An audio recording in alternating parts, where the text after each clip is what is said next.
而家我哋正式開始啦，好唔好啊？喂，你哋好靜喎！我平時去小學嗰啲咧，通常咧都好活潑嘅。我見你哋係咪中意寫嘢，但係講嘢就比較少講嘢㗎？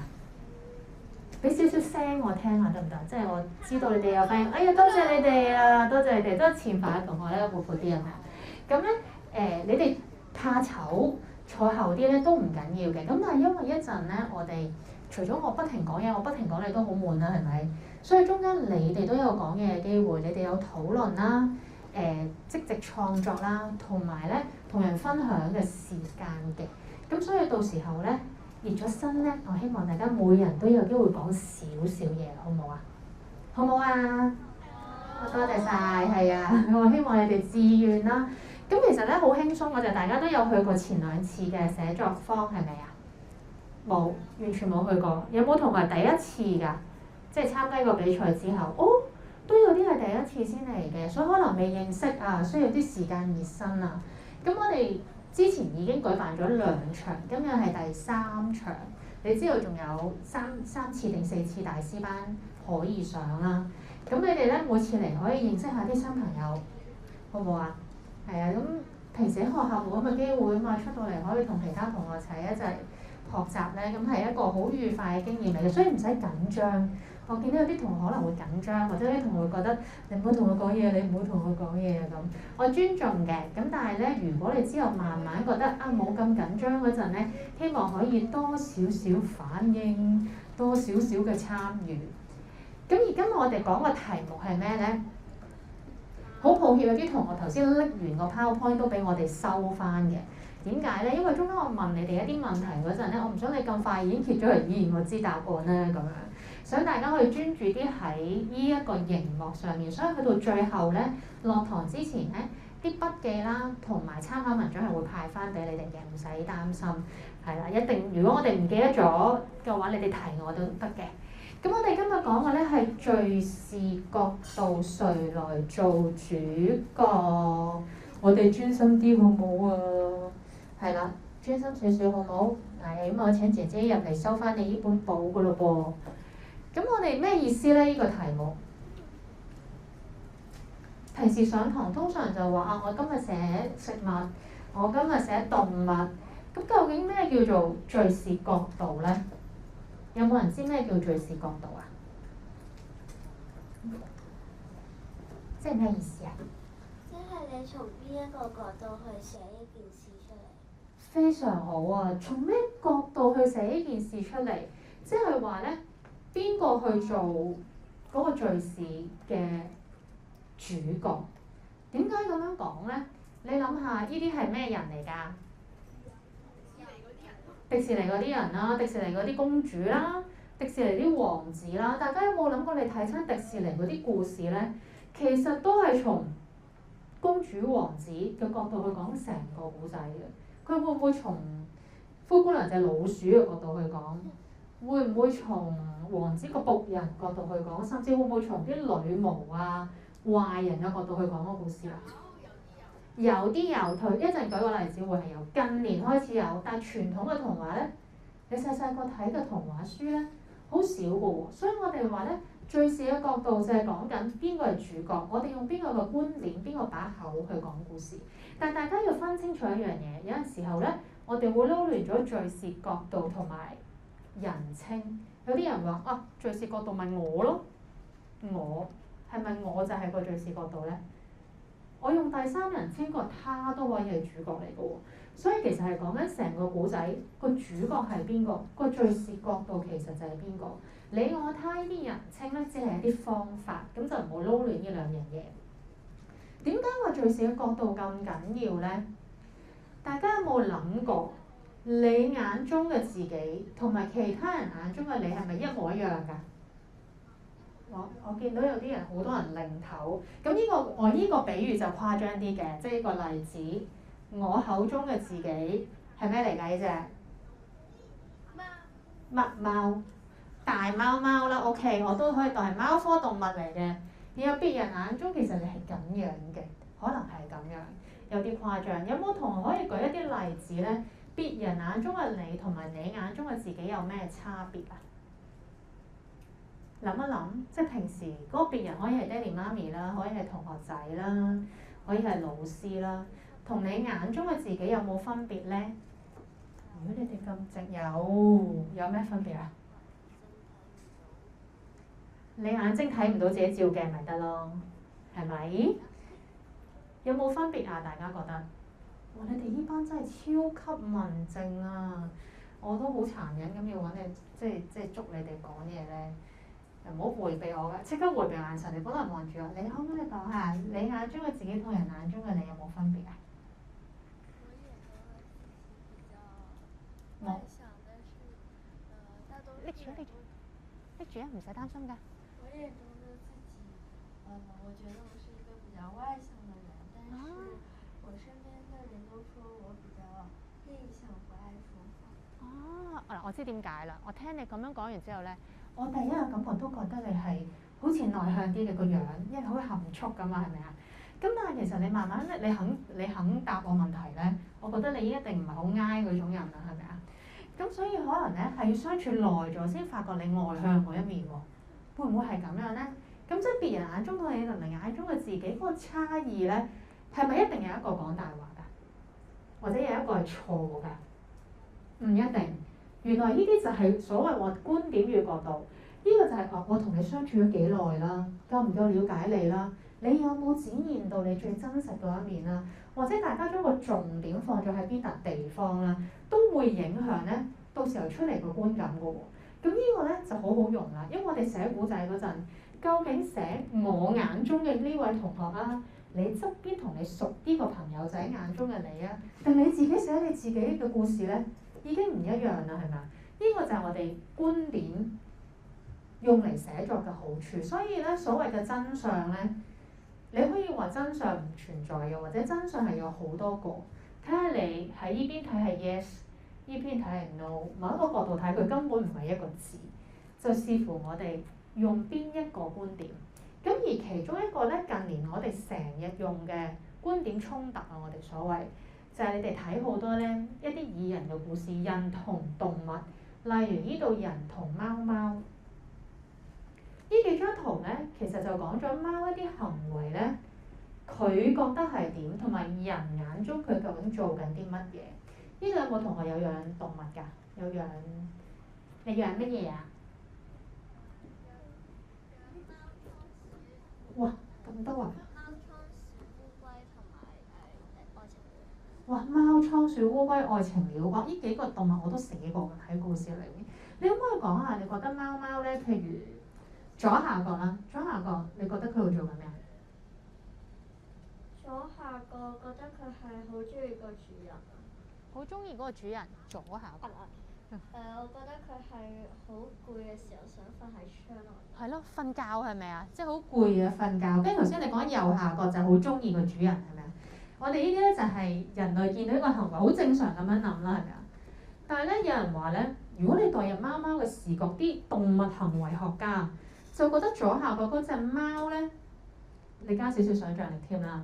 我瞓喺個窗台曬住太陽，眯埋眼，我其實好似個哲學家咁思考緊貓生。佢覺得好重要㗎，佢唔係偷緊懶啊，佢做緊啲好認真嘅嘢㗎，係咪啊？咁右下角啦，佢嗨下嗨下，有啲同學仔，如果你唔係養貓，你養狗，隻狗都好中意捽你隻腳㗎，有冇留意啊？捽你個身啊，捽你隻腳啊，我又覺得，佢好中意我黐埋嚟啦。但係你做乜指住佢啊？佢會咁對你㗎？佢隻貓會咁樣對佢。右邊呢個做緊乜嘢？見唔見到？打個郵戳咁樣，打個印仔，咩意思咧？原來喺貓嘅角度咧，佢捽你嗰陣係要，有冇同學估到啊？你係我嘅邊個講啊？講得好好啊！因為佢捽你嗰陣，佢陣味留咗喺你隻腳上面，其他貓聞到就知道，你有主人㗎啦。個主人就係隻貓啊，即係你係奴才，嗰隻貓先係主人，明唔明白？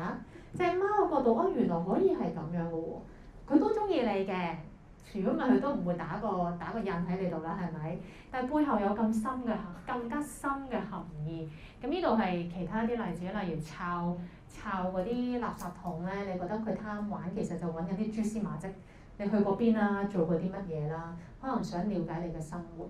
咁呢個就係咧，我哋加咗一啲想像力落去，再加一啲咧，其實我哋都有資訊嘅喎，可能係一啲動物學分析嘅資訊啦，而可以寫成一個新嘅故仔，成件事嘅意義咧就唔同咗啦。咁而一陣咧，我哋今日分兩 part，第一 part 我哋要做嘅咧就係試下幫一啲經典嘅故事啊，即係頭先同嗰啲王子公主啊，又或者寓言故事啊，或者係你用 Harry Potter 啊、哆啦 A 夢啊都得，全部都得嘅。我哋試下幫佢換一個新嘅主角，個故仔會變成點咧？有冇人認得呢啲係咩人嚟㗎？壞人。就係唔可以淨係講壞人㗎喎。邊個嚟㗎？黑魔后同埋灰姑娘嗰兩個家姐。非常好，準確啦！嗱，黑魔后認得咧就正常嘅，因為近年有佢嘅電影啦。但係呢個灰姑娘嘅家姐，我成日都問點解咁都認得嘅？你認得佢啲乜嘢啊？我又覺得佢冇乜太大特徵，就得你兩個男同學啊。認得佢個畫風，以前啲畫風。哦，你好犀利喎！以前個畫風係近年嗰種精緻風有啲唔同㗎，係咪啊？同埋咧，你哋都好叫咩咧？好厚道啊！通常我啲學生咧熟啲咧問我點解你會認得佢係灰姑娘家姐，佢哋就話因為好醜樣啦。咁醜樣嘅又着住公主衫嘅角色，得佢哋兩個嘅啫咁樣。咁其實我就唔係好認得佢哋每一個係點嘅，但係咁樣擺埋一齊你就好易認得喎。所以其實都係一個好深入民心嘅角色喎。咁你估喺黑魔后黑魔后就唔講，黑魔后因為係一個已經改編咗嘅例子。灰姑娘嘅家姐如果佢講翻自己係一個咩人嗰陣，佢會唔會形容自己係咁嘅樣㗎？會唔會我咧就好醜樣嘅，咁而我心地又差嘅，我成日蝦灰姑娘啊，逼佢做呢樣嗰樣咯，我真係好衰嘅。會唔會咁講咧？點解唔會咧？又係你哋兩個嘅，淨得你兩個講嘅，講你先嘅事啊。因為人人都覺得自己好好。因為正常喺我哋嘅觀點，就算我哋做壞事嗰陣咧，你會話係咩啊？真係嗰件事係唔啱㗎啦，例如你講大話。你點解釋你要講大話？嗱，我唔係鼓勵佢大家講大話，但係講大話係唔啱嘅。但係可能問你嗰陣，爹哋媽咪問你嗰陣，可能我有苦衷㗎，或者我可能係為咗氹人開心我先咁樣做嘅。我哋好多時做一樣嘢，人哋覺得唔好嗰陣咧，你自己係有原因嘅，你有一個特別嘅動機，甚至乎人哋誤會咗你喎。咁所以如果喺黑魔后或者灰姑娘家姐嘅角度去講個故事咧，其實成件事係好唔同嘅。嗱，黑魔后就係一個好好嘅例子，因為大家係咪有睇過啊？呢個動畫，如果你未睇呢套動畫之前，純粹係睡公主裡面嗰個女巫落呢個魔咒，令到公主咧昏睡咗，咁佢係咪一個壞人啊？好明顯一個壞人啦，因為原著裡面有冇人知？即係改編之前，即係唔係黑魔后喺睡公主嘅原著當中，個女巫點解要落呢個魔咒？有冇人知啊？有冇人記得？終於有後排嘅同學啦，我哋下一次先。後排係咪有一個同學仔舉咗手啊？即刻收翻埋。我明明見到個喎，我認得係你喎，記唔記得啊？記唔記得佢點解咁做啊？因為有一個 party 之後咧佢冇俾 invite 咯。冇錯，嗰個 party 咧就係公主嘅，我唔記得係1歲唔係1歲喎，8日宴啊，即係類似你哋8日宴咧，即係嗰啲慶祝你出生嗰陣，佢冇邀請到呢個女巫，呢個女巫就點啊？好妒忌，於是我就即係唔知點解佢就要落一個咁奇怪嘅詛咒啦，即係要係喺你16歲一陣吉親，然後就會死。咁後尾有個女巫咧改咗少少佢嗰個咒語，就令到佢唔使死而變咗昏迷嘅。咁如果睇原著嘅話，呢個女巫係一個善妓啦、心胸狹窄啦，同埋惡毒嘅女人啦，係咪啊？你睇過黑魔后係咪咁㗎？如果睇過黑魔后嘅人，有冇人話俾我聽黑魔后其實係一個點樣嘅人啊？好，你係咪真係認真講嘅先？我就俾機會你講。好，你講下。好衰嘅人。好衰嘅人，有冇人認同黑魔后係好衰㗎？佢都做過一啲少少唔啱嘅嘢，但係點解佢會咁樣做？可唔可以補充下？因為佢要拯救佢成個種族，因為就係、我記得嗰陣時有個劇情就係佢俾人斬咗對翼。冇錯啦。首先，黑魔后係咪女巫啊？喺改編版，佢嘅身份唔係女巫，而係有兩隻翼嘅，係咩嚟㗎？唔好答天使啊！唔係惡魔，唔係天使，你會用咩字去形容？咩名詞去形容呢個身份啊？翼鷹，你哋好有趣。鷹族㗎嘛？有冇人話俾我聽佢嘅身份係咩啊？有對翼嘅，又識得魔法嘅，有啲似天使，但係唔係天使。我好大打擊啊！受到你哋係唔想答我定真係唔知點答？咩話？女巫嗰隻係唔係女巫啊？佢係精靈或者仙子啦，有啲人叫做佢係一隻精靈嚟㗎，即係佢嗰個電影嘅翻譯應該用精靈嘅。佢係精靈族，但係俾邊個害啊？當時未做國王嘅，國王個仔嚟嘅啫。佢為咗繼承個國家，佢同黑魔后本來青梅竹馬，由細玩到大。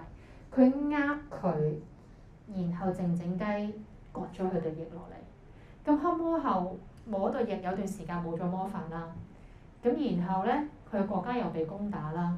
咁然後呢個人咧，佢個好朋友就走咗去做國王咯喎。俾着你嬲唔嬲啊？唔嬲啊！你咁大方嘅，正常都會有啲嬲啦，係咪啊？正常有啲嬲，然後咧佢就想報仇啦，為自己同埋為佢嘅族人報仇，所以佢就好嬲嗰下。你好嬲嗰下，有時會唔會講啲好難聽嘅説話？即係例如嗰啲媽媽，我唔中意你啊！但其實你好中意媽媽嘅，但係你嗰下嬲啊嘛。於是佢就落咗嗰個詛咒。佢後尾喺個電影裡面，佢後唔後悔啊？佢好後悔，所以佢後尾盡量咧用盡佢嘅方法去救公主，同公主仲要好似建立咗母女嘅關係嘅。咁喺呢一個改編版裏面，黑魔后仲係咪衰人啊？邊個覺得佢仲係衰人㗎？你都係覺得佢都係做錯事㗎啦。邊個覺得佢都算一個好人啊？係啦，都幾多同學仔話都算啦，都算好啦，或者至少唔衰啦。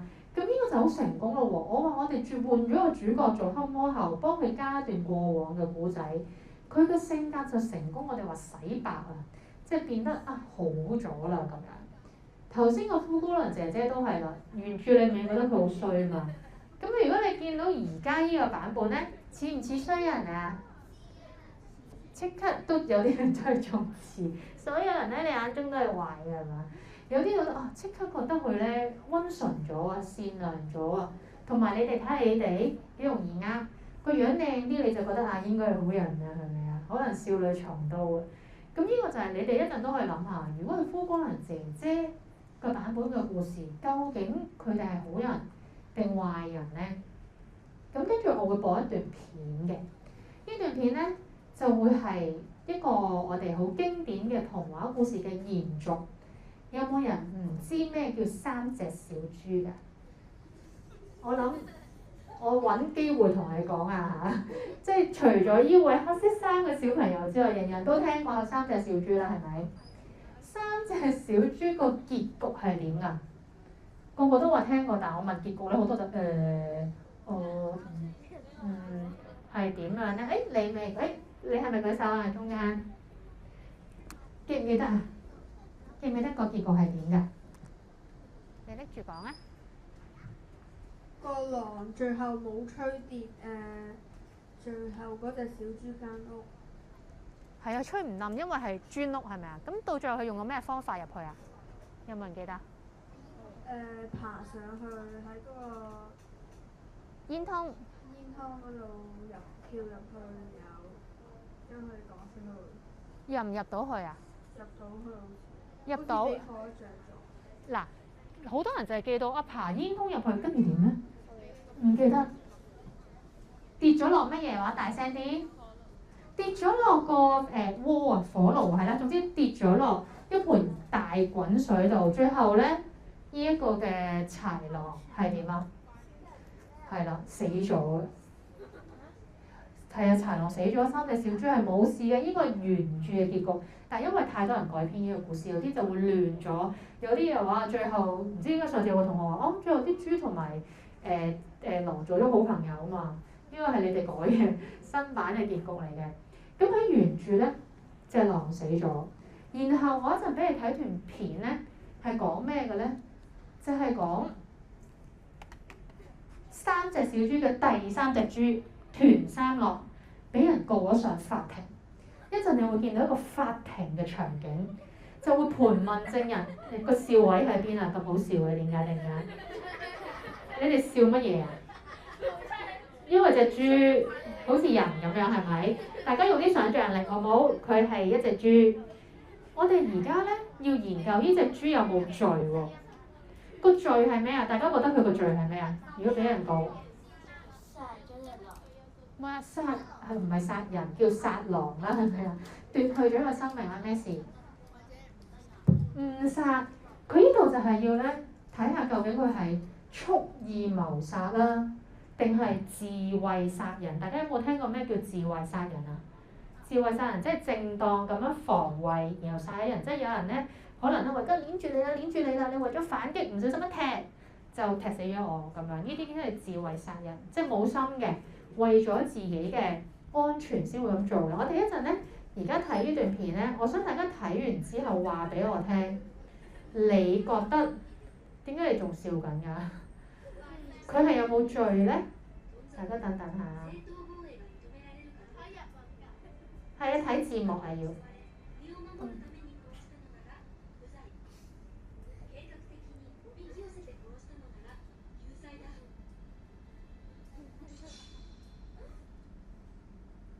有啲細聲啊，唔好意思。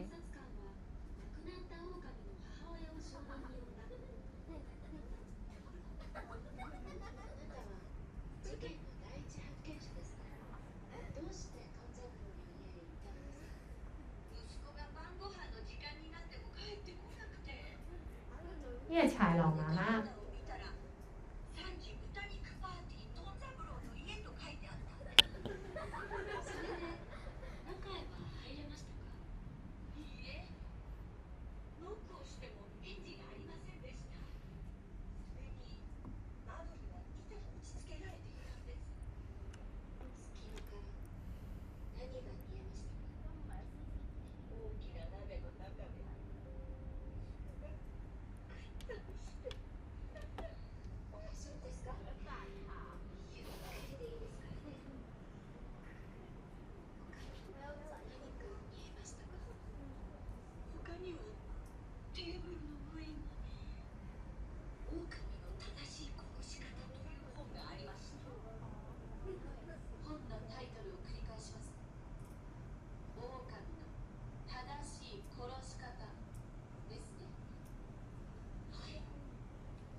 それではね、反対尋問をお願いします。はい。あなたがトン三郎の家に行ったのは夕方の6時頃でしたね。はい、そうですけど。日が落ちて薄暗い森の中、家に明かりはついていなかった。それで中の様子がちゃんと見えたんでしょうか。はっきり見えましたよ。そうですか。裁判員の皆さん、これは現場に置いてあった本なんですが、すいませんがタイトルを読み上げていただけますか。折り紙の楽しい見間違いだったってこと？あなたが見たのは狼の正しい殺し方ではなく、この折り紙の楽しい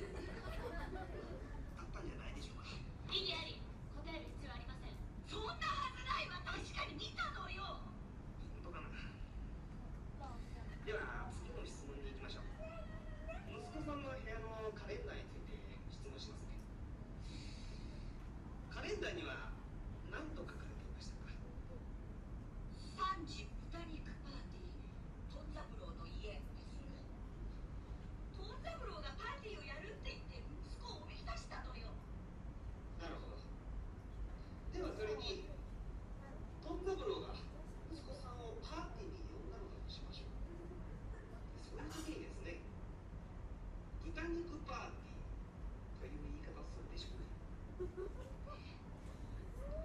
だってそれって僕を食べてみんなで盛り上がろうそう言ってるのと同じですよね。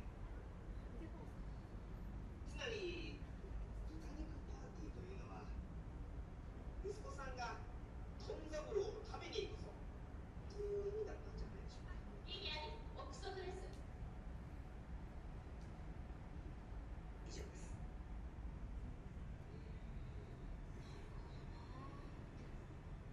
でももしもトン三郎が狼を挑発しておびき寄せたとしたら、わざと豚肉パーティーって言葉を使うこともあるんじゃないかな。まずは弁護人から。跟住到被告團三郎俾人問啦。煙突から入ってきて怖かったでしょうね。はい。腰が抜けて、もう終わりだと思いました。そしたら、狼が足を滑らせて、鍋に落ちてきたんです。それであなたは慌てて鍋に蓋をしたんです。はい。出てきたら食べられてしまう。とにかく必死で押さえ続けたんです。しばらくして、恐る恐る蓋を開けたら、狼が死んでいました。その時あなたはどんな気持ちでしたか。助かったと正直ほっとしました。そうでしたか。以上です。それでは警察官、質問をどうぞ。あなたは板で戸や窓は塞いだのに煙突だけは塞がなかったですよね。それってどうぞここからお入りくださいと言わんばかりではありませんか。そんな、まさか煙突から入ってくるなんて思わないですよ。しかもあなたの家の煙突の中は油がギトギトにこびりついていた。狼を煙突に誘い込みさえすれば足を滑らせて鍋に落ちる。そういう計画だったんじゃありませんか。違います。誘導尋問ですね。質問を変えましょう。お願いします。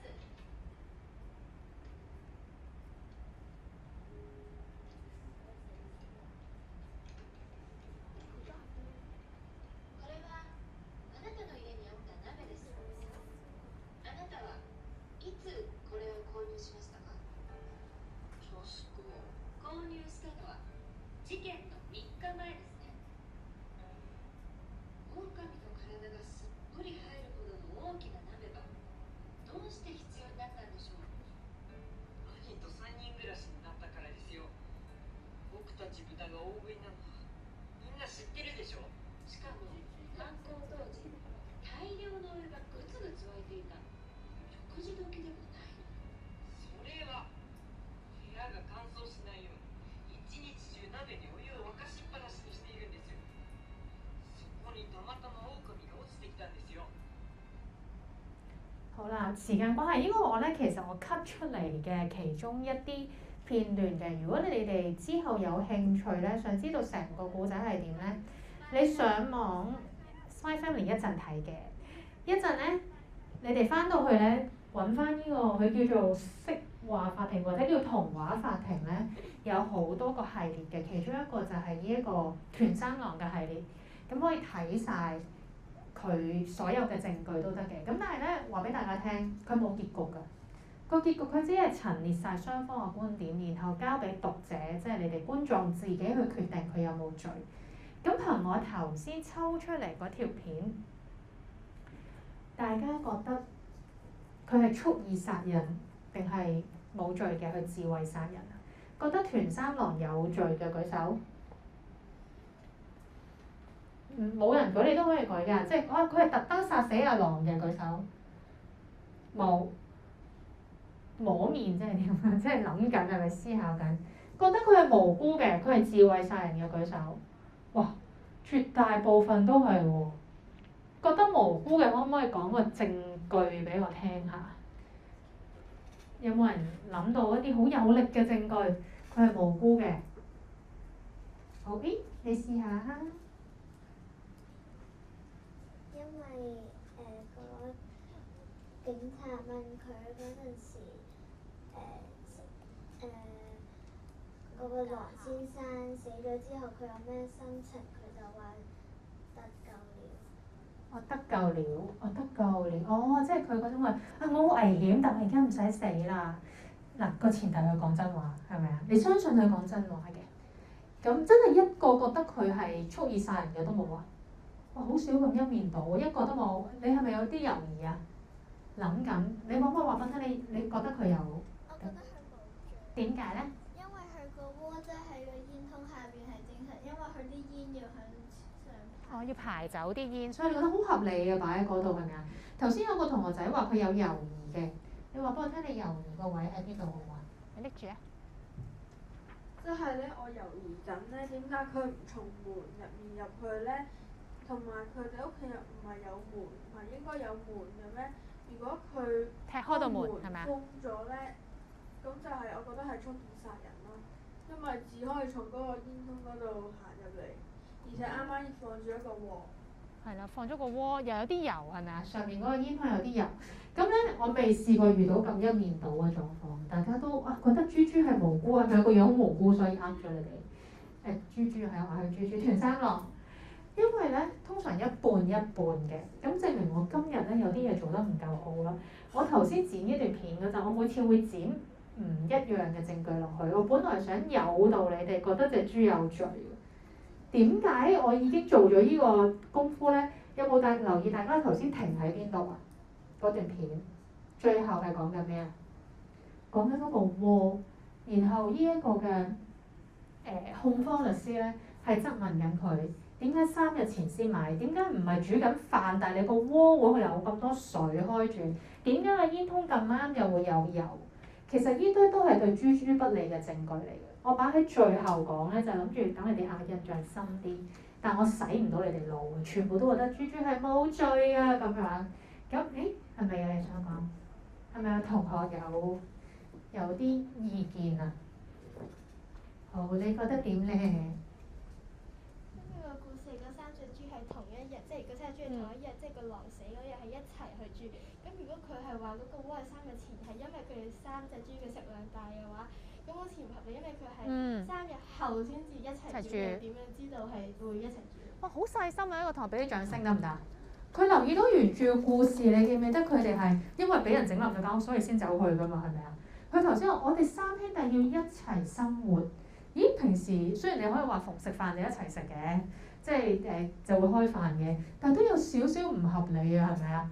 大家都揾到啲北喎，即係其實豬係咪真係無辜咧？講到咁，你可能冇一啲決定性嘅證據證明佢係蓄意嘅，但係好似頭先嗰位女同學同埋頭先嗰位中間嘅男同學所講咧，係有啲可疑嘅地方咧，令到大家覺得佢會唔會係有心嘅咧咁？咁而頭先嗰段片咧，雖然係一場法庭嘅戲，但係佢其實加咗好多新嘅原著冇嘅元素落去嘅喎，有冇留意啊？現場嗰本書啦，究竟係羅媽媽眼花睇錯，定俾人換走咗咧？本書會唔會嗰本書都係證據咧？咁然後嗰個日曆上面嗰個開 party 啦，究竟係食咗隻豬嘅 party 啦，定可能係燒牛肉嘅 party 咧？燒肉唔一定係豬㗎嘛，係咪？所以咧有好多新嘅證據加入去，令到個故事咧同本身嗰隻3隻小豬完全唔同咗啦。咁如果係你哋咧，有冇同學仔諗到，如果你要證明阿豬係有罪又好啦，無辜又好啦，你可以加啲咩新嘅證據落去啊？有同學諗到啦，你會加咩咧？我覺得全三郎係冇罪，係因為佢自己係啲屋都吹冧晒，佢先逼不得已先要將隻豺狼殺咗。哦，即係你意思係佢有殺，但係佢呢個行為都係正當防衛，係咪都係咁嘅意思？好，咁呢個係我哋好多時候係根據原著本身嘅資訊咧，會得出個咁嘅結論。原著就好肯定佢係無辜嘅，但係佢呢個有少少改編版，去加下啲新嘅證據落去啊嘛。所以我想大家咧都試下諗啊，如果係你改編呢個故仔，你會加啲咩人證物證落去啊？可以，證明佢可能係證明佢無辜，或者證明佢係有罪。有冇人試下講一個咧？咩都得㗎，可以係一個你試下。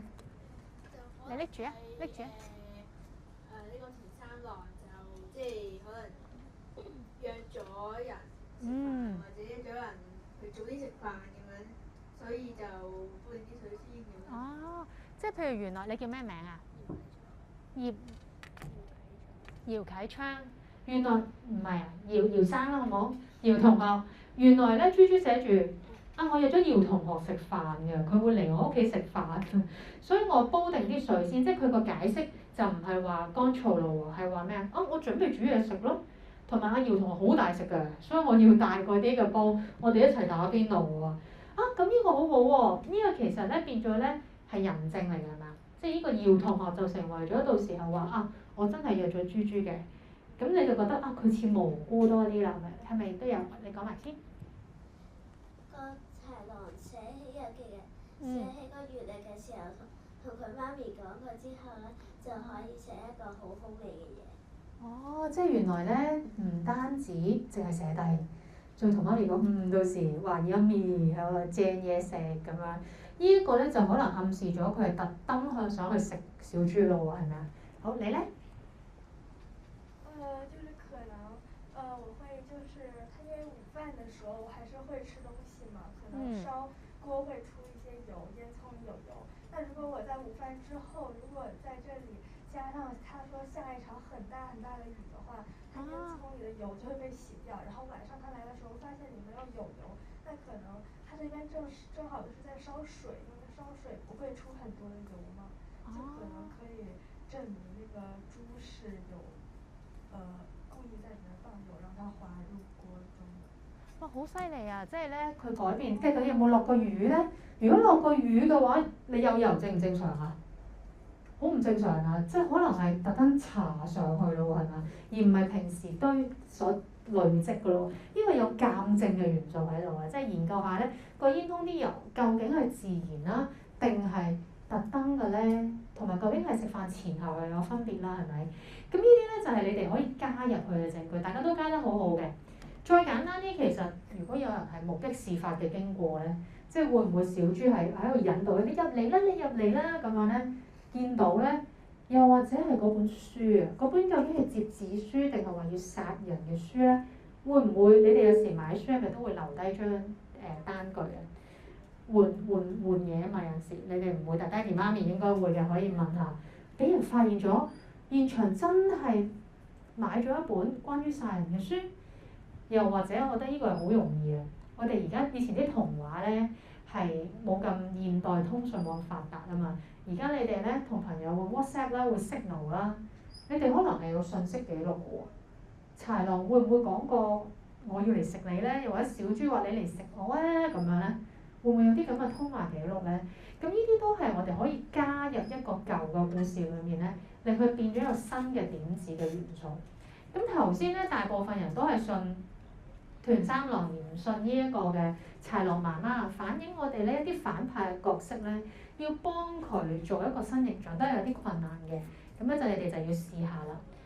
咁呢個咧係啦，就係因為呢啲反派咧好多都好受歡迎啊！迪士尼咧都特登用佢哋做一個嘅主題樂園，喺裏面有一個嘅位置咧。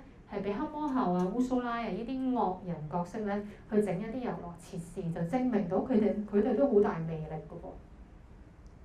咁喺你哋積極創作之前咧，再考多你哋一樣嘢，大家呢個要望個 mon 啊，因為冇派到嗰張紙俾你哋。有冇人估下呢個我係邊個啊？係邊個嘅視點啊？個主角係咩人啊？提示就係童話故事裡面其中一個角色。真係估唔到，我先講邊個童話啦。黃色嘅字咧係一啲關鍵嘅句子。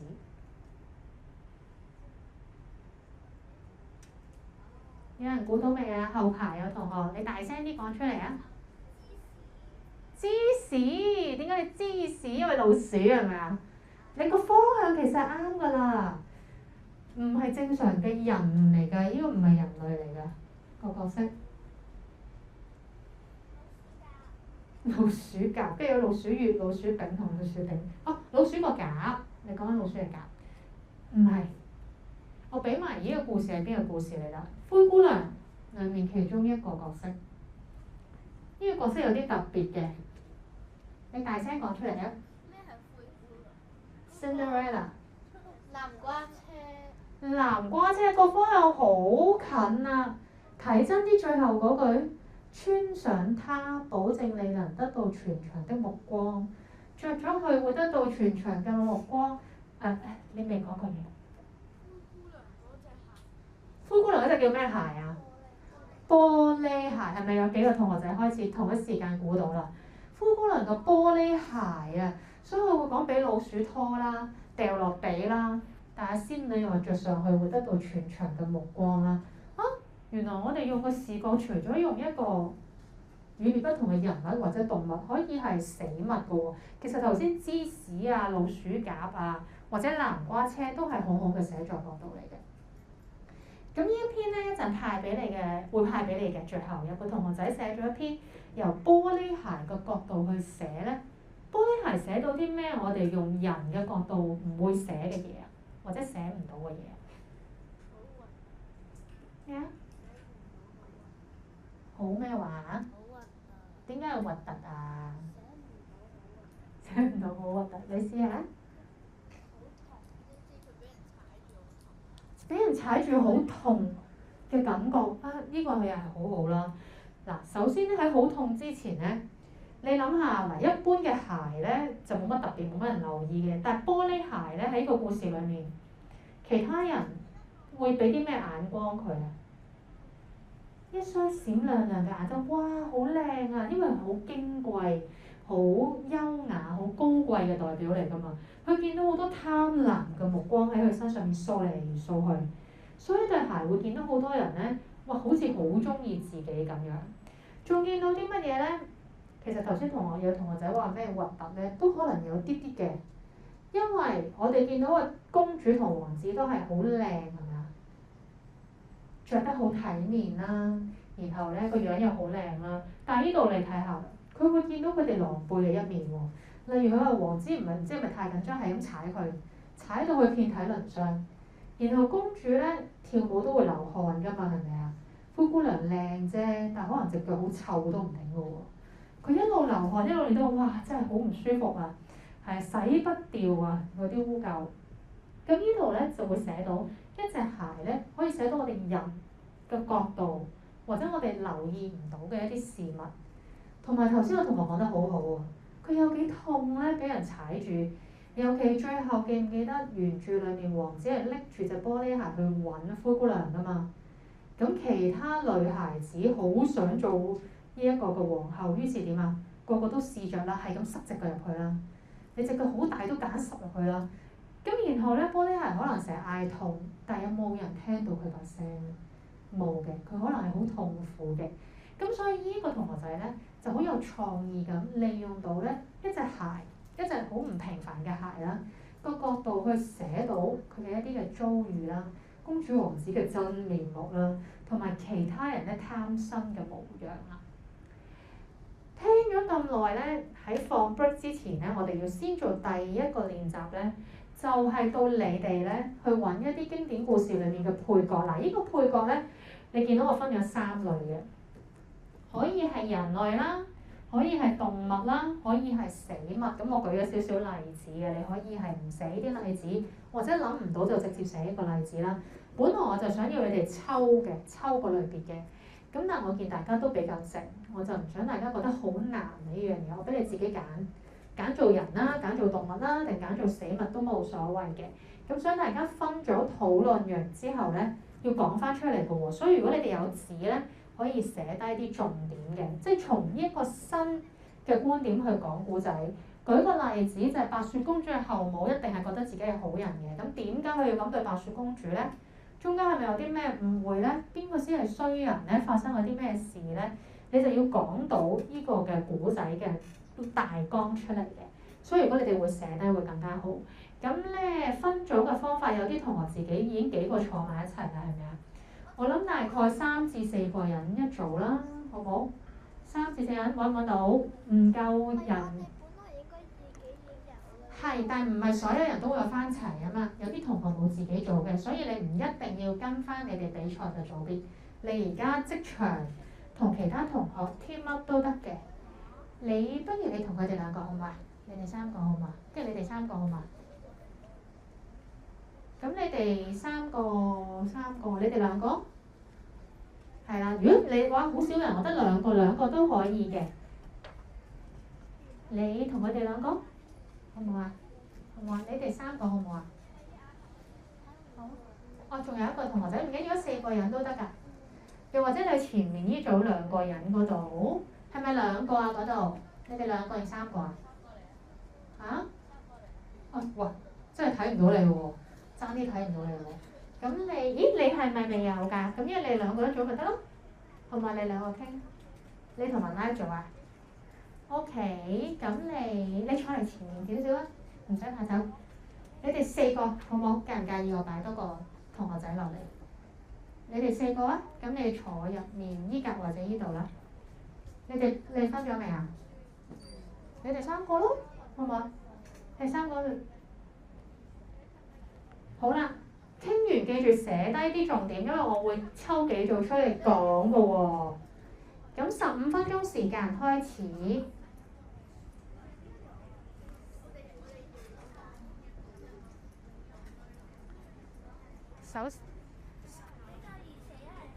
首先揀咗個角色先，揀咗個故事，揀咗個角色先。聽唔聽到啊？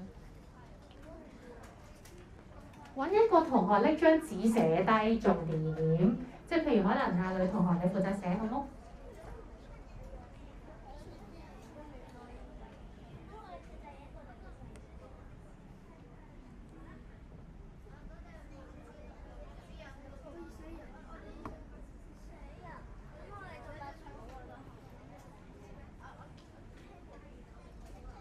諗到未啊？可唔可以人類動漫㗎？可以。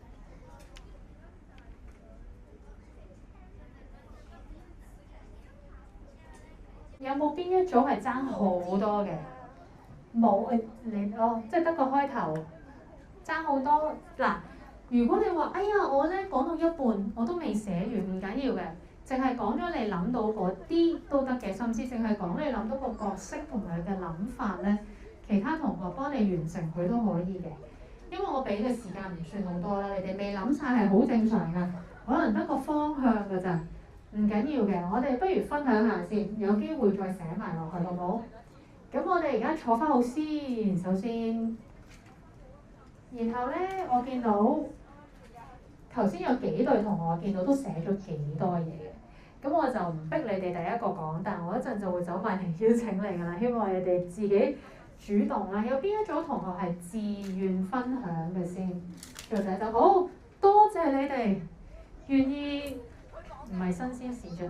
第一個好，你就將佢講翻出嚟，即係將個大綱啊、故仔講翻出嚟。大家好啊，我係一架南瓜車，我本身係農田入面最圓最飽滿嘅可愛得意南瓜。之後有一日，有一個唔知咩仙子就拎住支棍過嚟喎，佢話就係你啦。之後佢就將我變咗架南瓜車，我心諗，等陣，我想咩事啊？喂，點解我碌嘅？喂，你係邊個？喂，呢嗰隻尋日仲喺度偷食我嘅老鼠，而家變咗啲人鯨啊！救命啊！食咗我啦！但係隔咗一陣之後，一架南瓜車即係我停咗喺皇宮嘅門口。哎呀，你知唔知道一架南瓜車停喺皇宮門口嘅感受啊 ？Everyone looks at me 。到咗12年之後，我又變翻一個平平無奇嘅南瓜啦。之後啲侍衛行咗上嚟，點解皇宮門口有一個南瓜咁奇怪？到聽日，王子或者公主有婚禮啦，但係冇人邀請南瓜。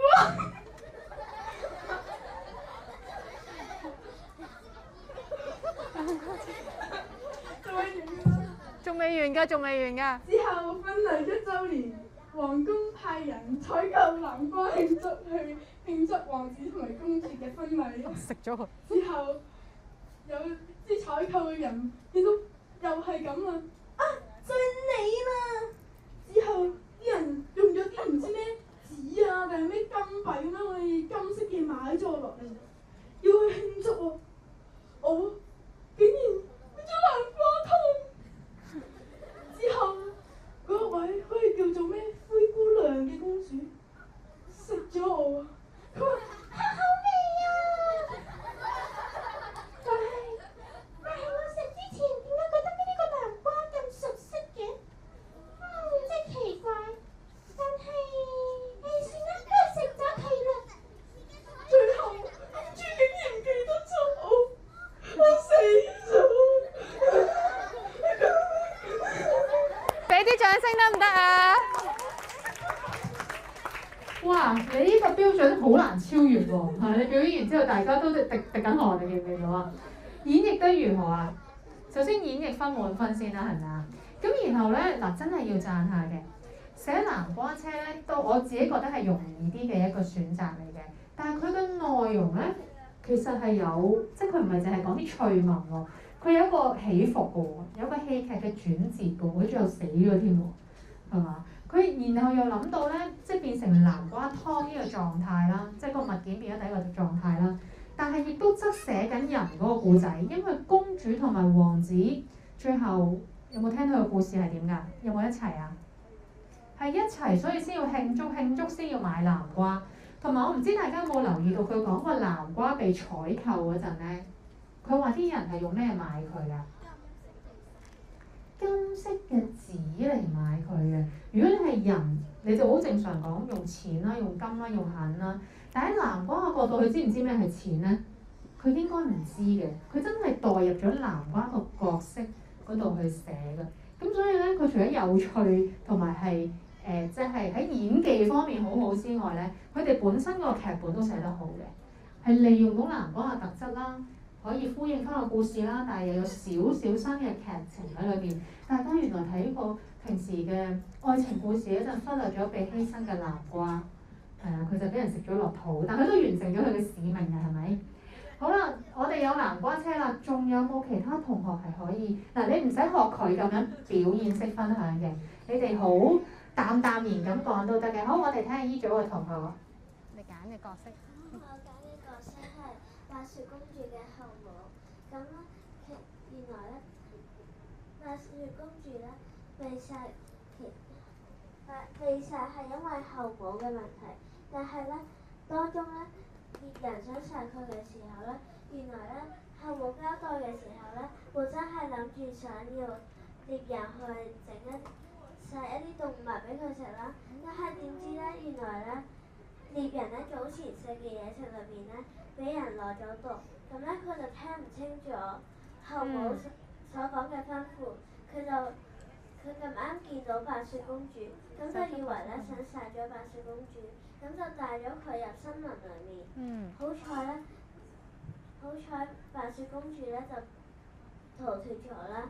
但係咧，佢逃脫咗去一個7個小精靈嘅屋裏面嘅時候咧，呢7個小精靈咧本身係後母嘅仔嚟嘅，咁咧但係佢就冇問準呢7個小精靈嘅事，就食咗佢嘅嘢食，所以咧後母咧就好嬲，咁所以咧佢就最後用咗佢起食物落毒嘅方法咧嚟殺死咗佢。好，我哋俾啲掌聲位同學先好嘛，都好完整嘅故仔啊！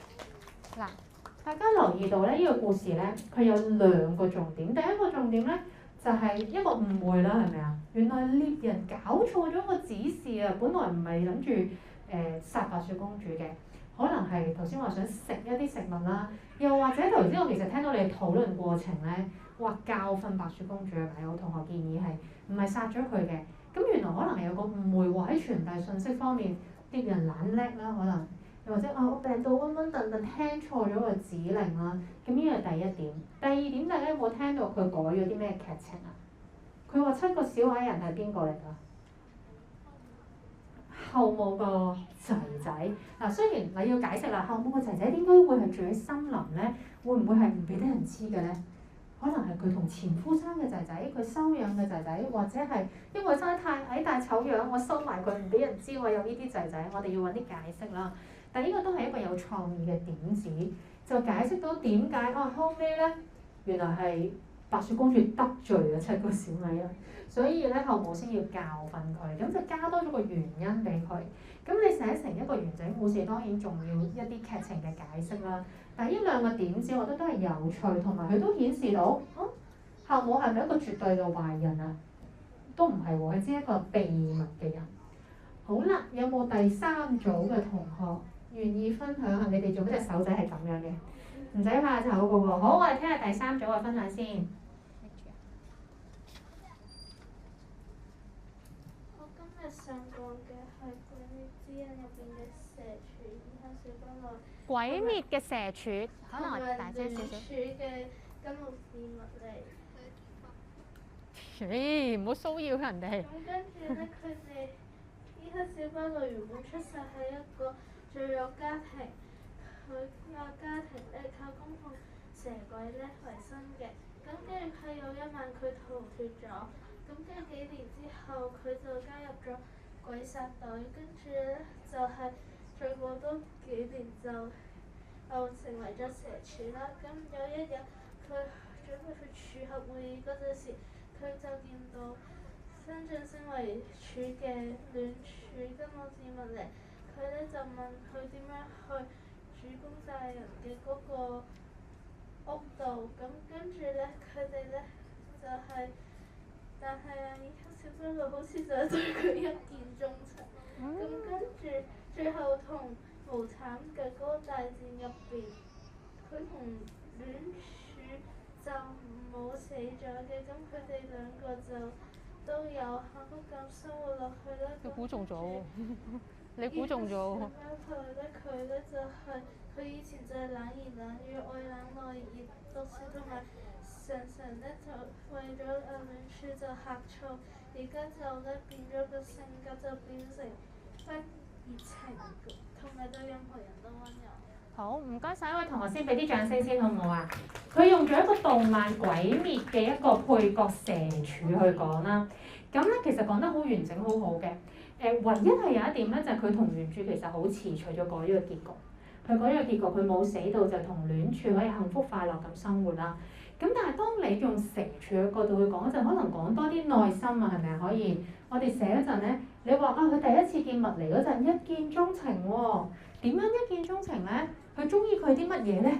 你講埋依度就更加好啦。會唔會有啲不為人知嘅原因？例如我中意佢頭髮嘅顏色，又係中意佢同我講過嘅一句説話，係咪啊？咁然後你話佢外表咧，即係好似其他人覺得佢好毒舌啦，但係其實佢內心好溫柔嘅。咁你如果用蛇柱嘅角度去講翻出嚟嗰陣咧，可能話我唔識得同人表達我嘅感受，同埋我細個嘅經歷對我好大嘅影響，可能係咁樣，可以寫得再多少少，但係都非常好啊，做得。仲有冇同學？我想聽多1至2組，有冇人願意㗎？你哋唔願意，我走埋嚟嘅喎，我見到你哋寫嘢嘅喎，因為好，你係咪隻手仔咁樣舉下舉下？你哋係講 Marvel 嘅係咪啊？係。邊個講？好啊，你哋輪流講都得㗎，每人講2句都得㗎。睇下佢哋係 Marvel 裡面邊個角色先。我哋想講嘅係嗰個漫威滅霸。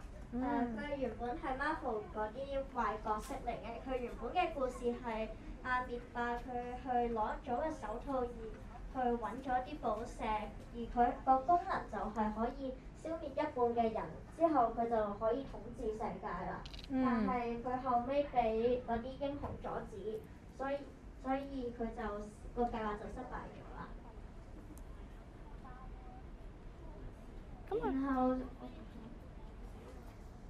然後咧，復仇者聯盟咧就係嗰啲英雄啦。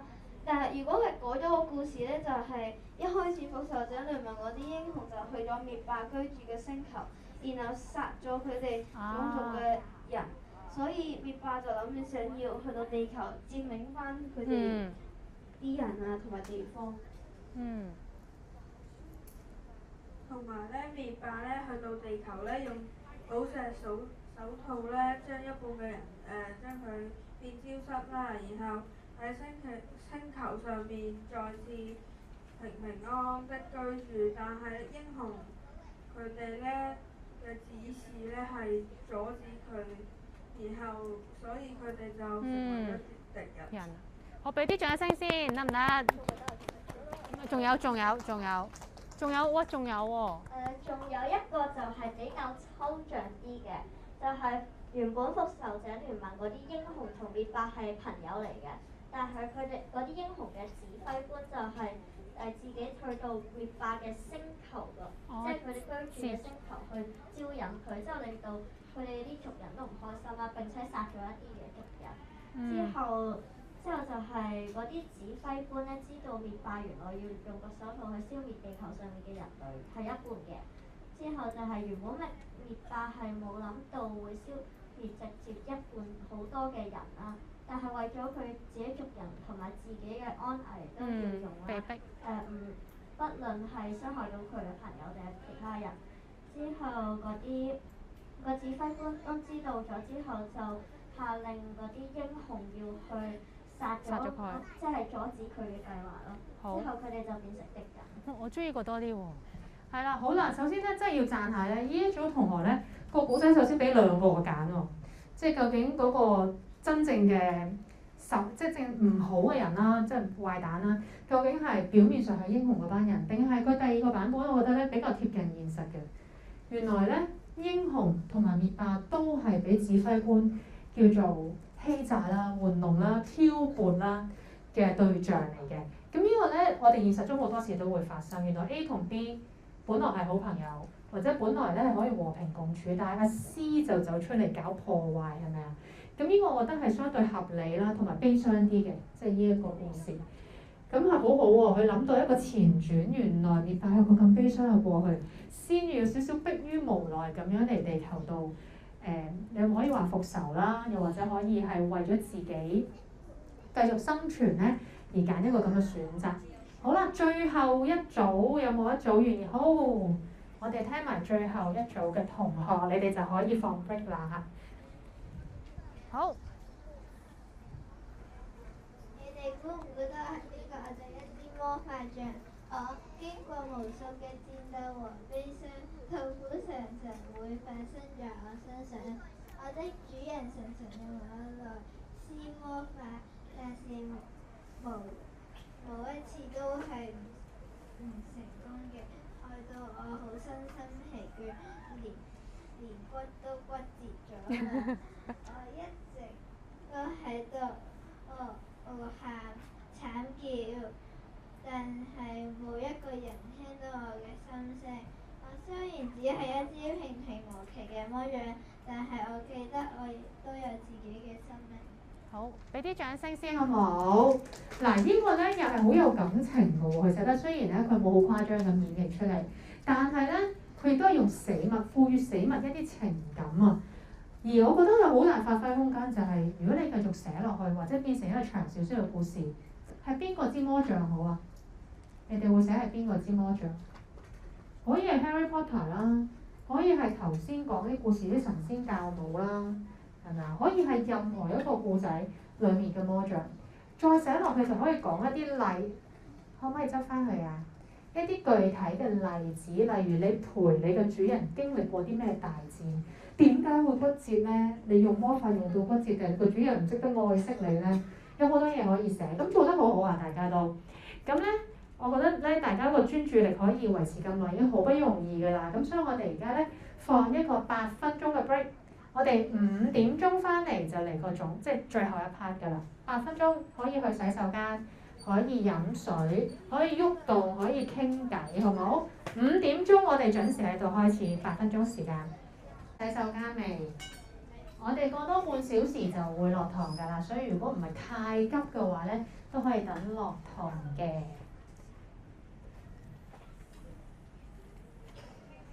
好，係咪拆大部分都翻嚟啦？大部分唔係嘅。好，咁我哋咧為咗準時落堂嘅關係咧，我哋咧開始講埋最後呢一 part 都係你哋頭先呢個練習嘅一啲延續嚟嘅，特別係聽完你哋嘅分享之後，咩事啊？ Spy Family 咧，準備啦，想睇係嘛？頭先見到有段片啊，就個個都想睇啦。我咧而家想係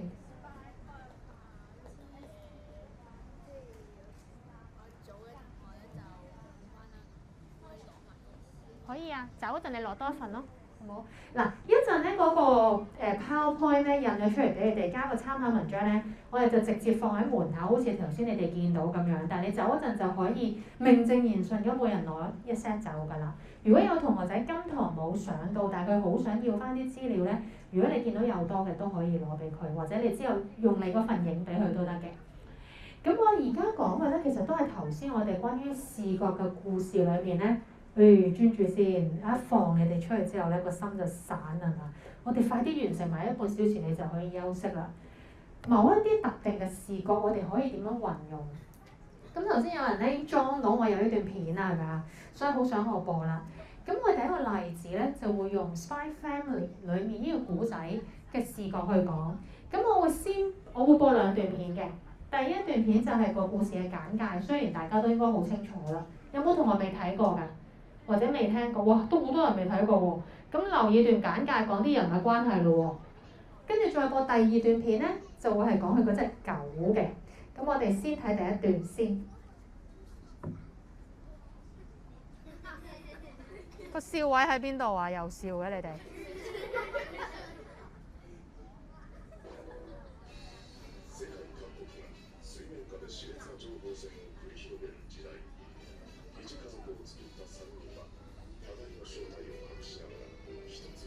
3個都有特別身份。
呢個又笑乜嘢啊？嗱，頭先呢一段咧，睇咗呢個屋企嘅關係係咪啊？佢嘅關係有咩特別㗎？好奇怪，唔係一個真嘅爸爸媽媽同小朋友嚟嘅，係假嘅，即係扮嘅啫。佢哋係扮一家人嘅。個爸爸係間諜，所以咧佢要特登領養一個小朋友，揾一個媽媽扮係一個普通人，等其他人唔會懷疑佢係間諜。媽媽係殺手，咁點解佢要扮媽媽咧？殺手做咩要扮媽媽？因為聽唔到。間諜要揾媽媽，媽媽又肯嘅，點解？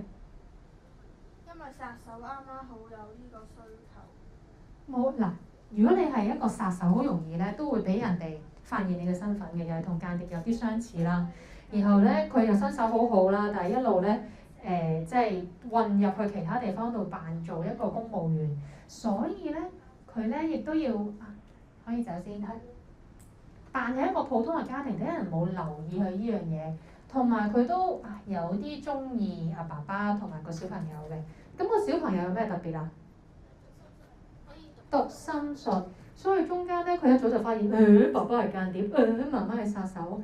頭先見到一個即係讀心咧，讀到媽媽喺度講，啊上次我好用力咁抱下細佬，抱到佢斷咗兩條肋骨，跟住就嚇到啊女仔即刻鬆開隻手喎，驚會斷骨啊係咪？原來咧佢哋一家人就係咁樣，大家都有秘密嘅情況底下咧一齊生活嘅。咁但係我跟住要播嗰個咧係第4個視角，第4個角色係邊個角色咧？狗狗，佢哋後尾屋企咧領養咗隻狗狗嘅。我哋一齊睇下狗狗嘅一日係點。呢隻狗狗係有預知未來嘅能力嘅。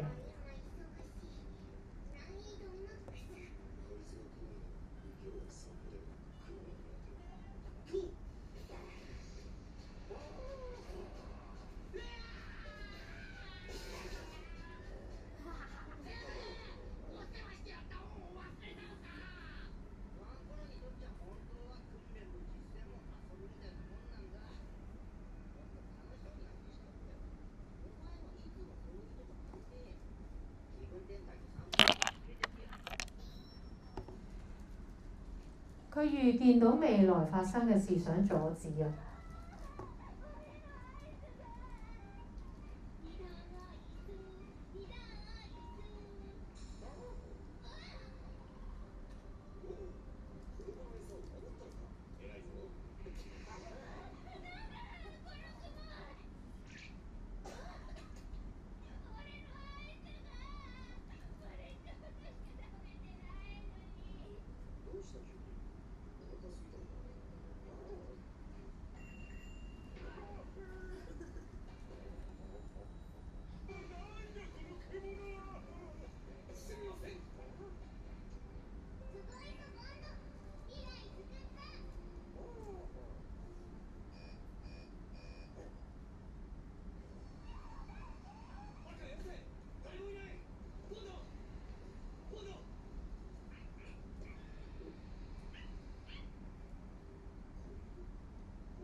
好啦，頭先因為呢啲聲咧比較細聲，所以可能就冇乜效果。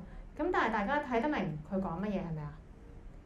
你會見到咧，一開始咧，呢隻狗狗都係想得到爸爸嘅讚賞，摸下佢個頭，所以佢就做咗好多嘢咧，諗住阻止一啲唔好嘅事情發生，但係結果係點啊？都係發生咗，甚至係佢令到佢發生㗎，係咪啊？好似頭先係咪已經完成啦？好似你會見到咧，佢想個小朋友嗰個，佢想提佢個雪糕球唔好跌落地下，點知就係佢㧬跌咗個雪糕球。佢喺個預示未來嘅片段見唔到個原因啊嘛，佢就係想去阻止。咁呢個咧就係狗狗嘅視覺咯喎，你諗下喺爸爸眼中，關你肚餓啊？你做乜無啦啦今日咁樣嘅？點解咁曳嘅？但係狗想話俾你聽係因為我想做某一啲嘢。如果我唔係用狗狗視覺，寫唔寫到呢個故仔啊？寫唔到。呢個就係我哋寫動物視覺嗰陣咧，我哋真係要代入。當然呢隻狗又有啲特別啦，有隻預知未來嘅狗係咪？如果佢唔係預知未來嘅話，佢做同一個行為會唔會都有原因咧？例如佢知道嗰個係縱火犯，所以捉住佢咧咁樣。咁呢個咧就係其中一個得意嘅視覺。而我而家喺個 mon 度俾大家睇嘅咧，又係一個再新啲嘅視覺喎，唔係嗰隻狗狗爬唔得，係一隻貓殺手手係我一個學生寫嘅新故事嚟嘅，佢幫呢個 Spy Family 咧加咗個新角色，就係一隻貓貓殺手。呢隻貓貓殺手咧做咩事咧？佢遇到呢家人之後咧，想入侵佢哋個家庭，所以最初就扮可愛，氹到佢哋咧買咗佢翻屋企啦。買咗佢翻屋企之後，佢就介紹佢自己啦。呢度有段介紹佢嘅宗旨係咩啊？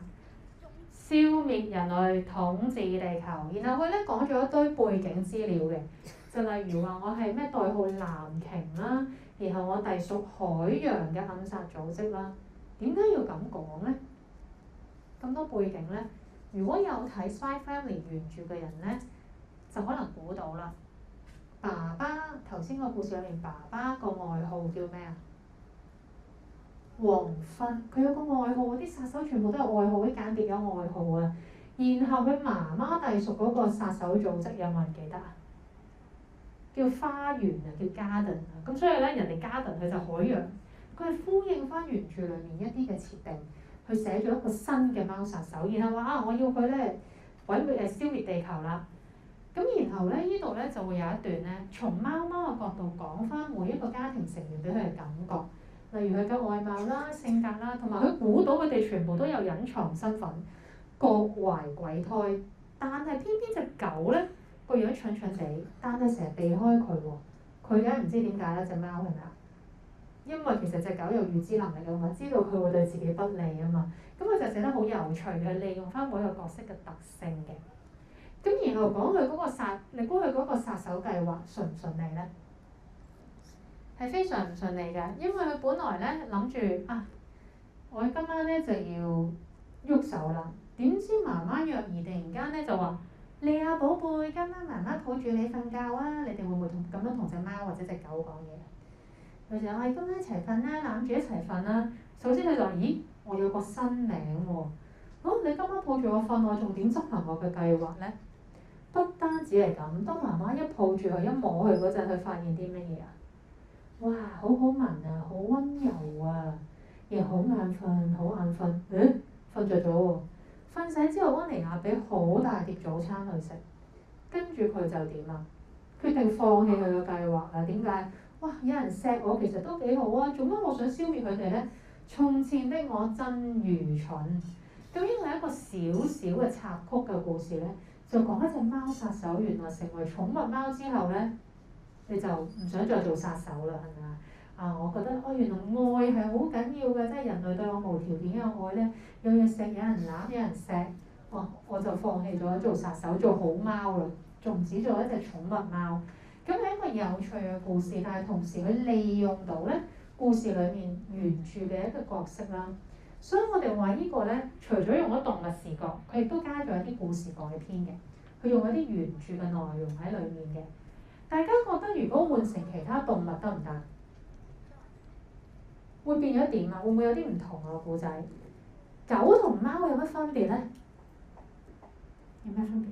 狗好活潑外向，但係貓文靜啲嘅。貓文靜啲，或者你估唔到佢諗乜多啲嘛？狗狗通常都好熱情，但貓咧好似好多心事。同埋我哋成日話消滅地球、消滅人類咧，都係貓嘅計劃，好少話狗咧會想咁樣做係嘛？所以佢嘅掌握到動物嘅一啲特性。如果你要改做頭先我同學有烏龜同倉鼠啊嘛，你改成烏龜同倉鼠，個劇情可能就唔同喎。你唔會話烏龜有烏龜，媽咪今晚攬住你瞓覺咁樣噶嘛？我唔敢啊！我都有一隻巴西龜，一隻草龜。嗰隻巴西龜我餵佢食嘢，佢成日想我餵落去個口度。我唔敢啊！我隻手伸到埋呢度我就已經縮啦，因為佢一釘應該係可以咬斷我隻手指嘅。跟住烏龜，你寫嘅人類互動就唔一樣啊，唔係攬攬啦，係咪啊？係啊，會係點樣咧？會係餵啲咩嘢佢食咧？定係有啲人寫陸龜嘅話，會帶佢出去散步咧？我哋要掌握到動物嘅特性去寫啦，再呼應翻原著嘅劇情。同埋呢一點咧，我想大家記住嘅，你哋好多時寫動物寫死物，最終嘅目的啊，其實係咪真係寫嗰件物件同動物啊？唔係，係寫裡面嘅人類嘅主角發生緊啲咩事，你見到佢哋做緊啲咩事。咁我哋舉多一個例子啦。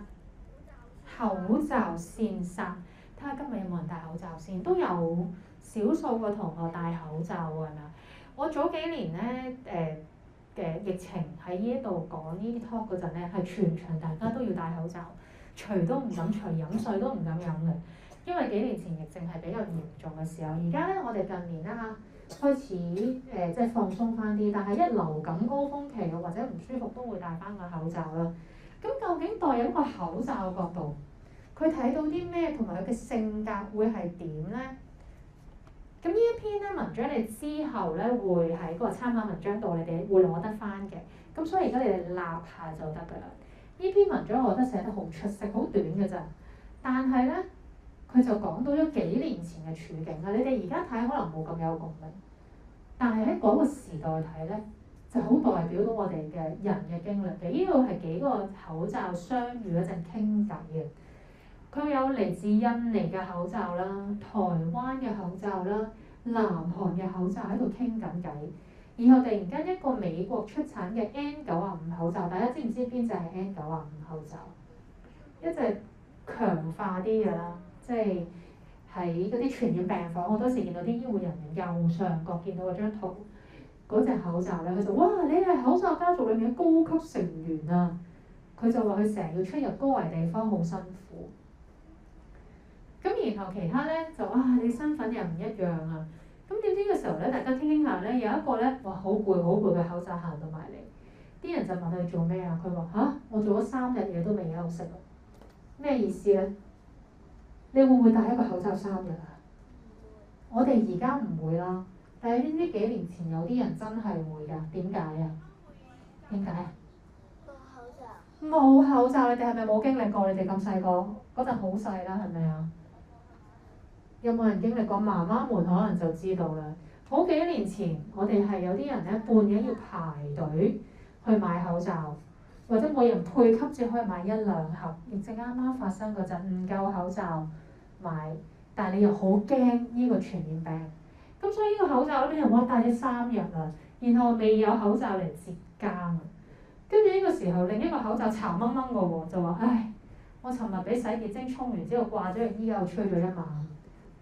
得唔得㗎？咁樣係咪衞唔衞生啊？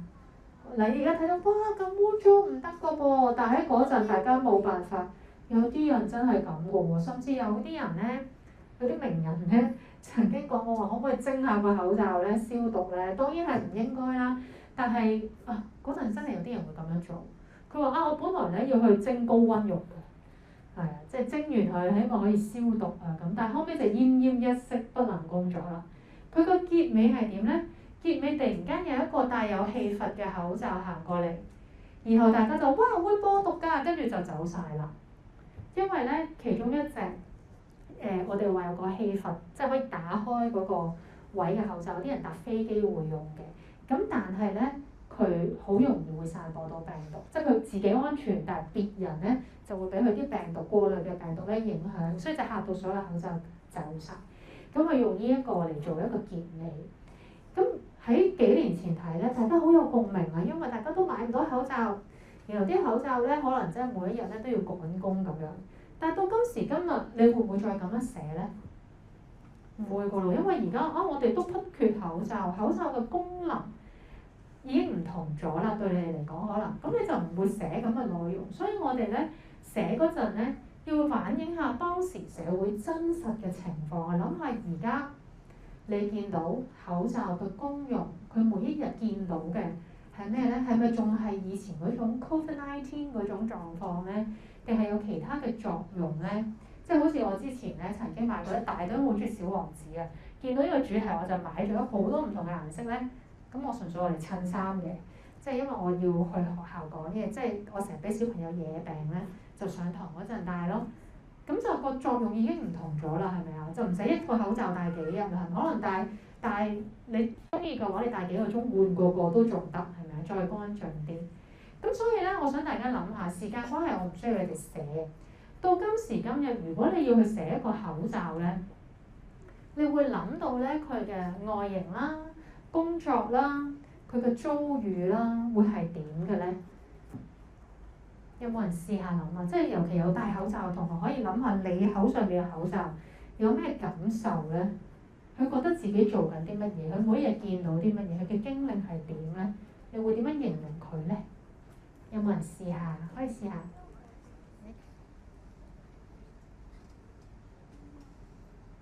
我個口罩佢係白色嘅，我成日戴住佢，佢可以幫我防止啲病毒傳播，同埋就係、你係個口罩喎，所以你講緊我幫主人係咪啊？應該係我幫主人。我係一個口罩，我係白色嘅，我成日幫主人防止啲細菌散播。當佢病嗰陣時，佢會戴上我；當佢出街嗰陣時，佢都會戴上我。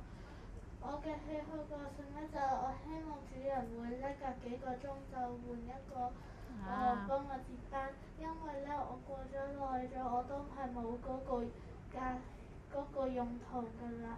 有一次我嘅特別中意就係有一次我行出街嗰陣時，突然間見到好多病菌，原來喺街上面有個人咧不斷咳，但係咧佢冇戴口罩。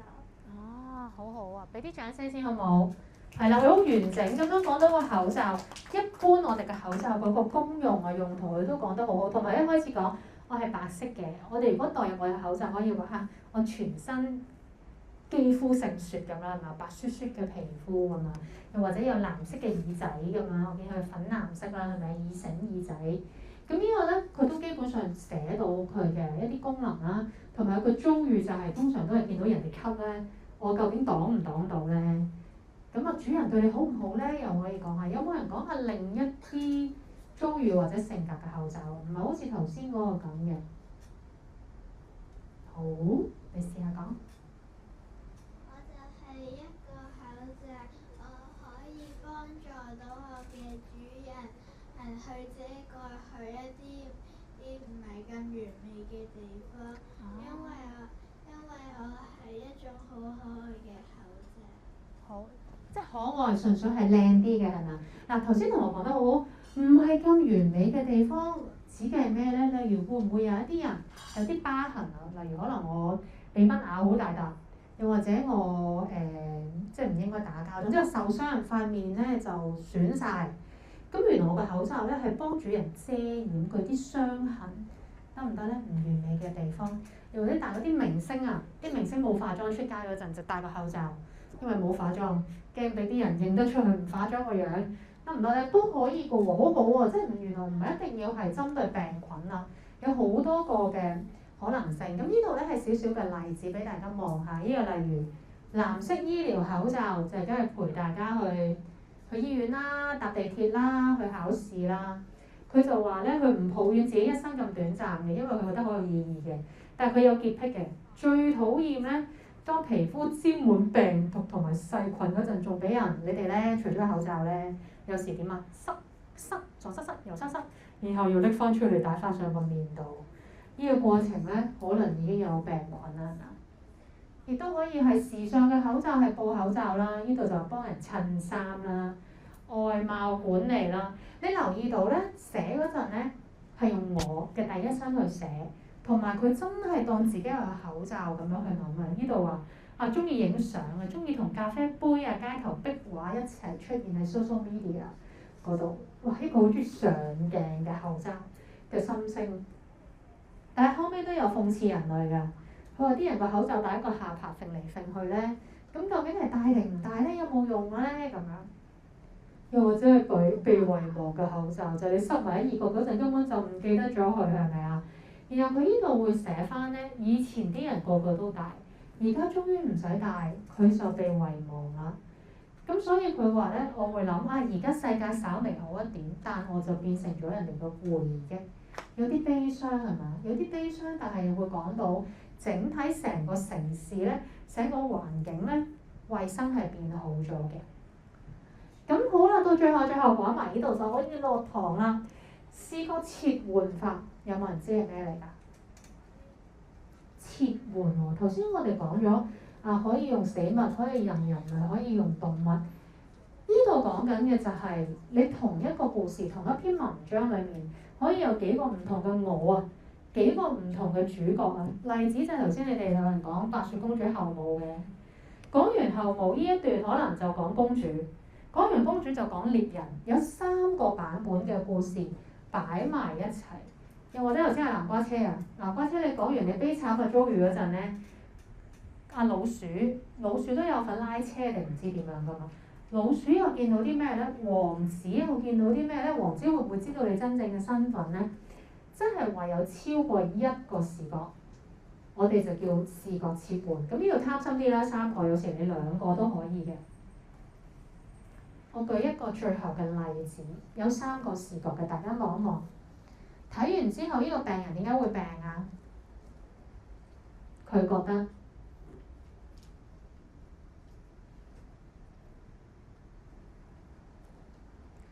佢長時間戴住口罩，唯一唔戴口罩係佢餵松鼠嘅時候，佢掹咗落個口罩，然之後就當時老人伯伯好似咳得好厲害，嗰陣時應該點入病？係啦，佢諗翻起，我淨係得嗰陣我除咗口罩，而個伯伯係咁勁咁樣咳，一定係佢惹咗我啦。呢個係病人嘅版本，第一個視角。到佢去睇醫生咯。醫生話俾佢聽，作更加大嘅可能性係咩咧？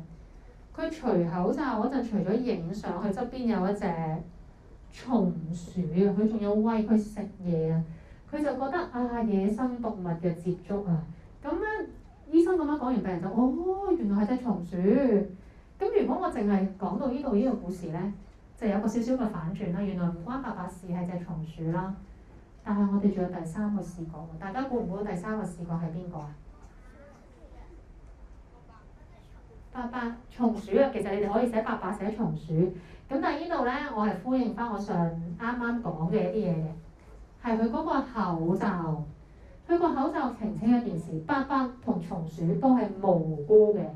然後原來佢戴個口罩，呢個主人戴咗個口罩2日啦，首先已經好唔乾淨啦，仲要個口罩前1日發生咗啲咩事啊？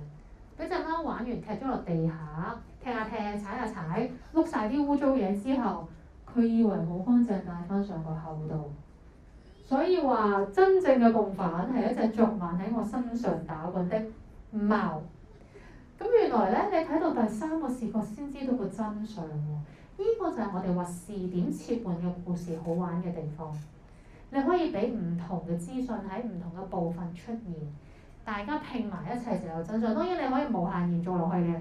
頭先講會唔會伯伯係有秘密嘅咧，或者隻松鼠有啲秘密嘅咧，甚至部手機會唔會有啲佢睇到嘅嘢，其他人睇唔到咧？咁呢個就係我哋其中一個方法。咁而呢3篇文章咧，我係印咗俾你哋，一陣喺門口拎嗰個筆記嗰陣咧，有2份嘅，一份係 PowerPoint，另一份就係呢3篇文章。大家就咩事啊？可以唔拎，如果你唔想睇嘅，可以唔拎嘅。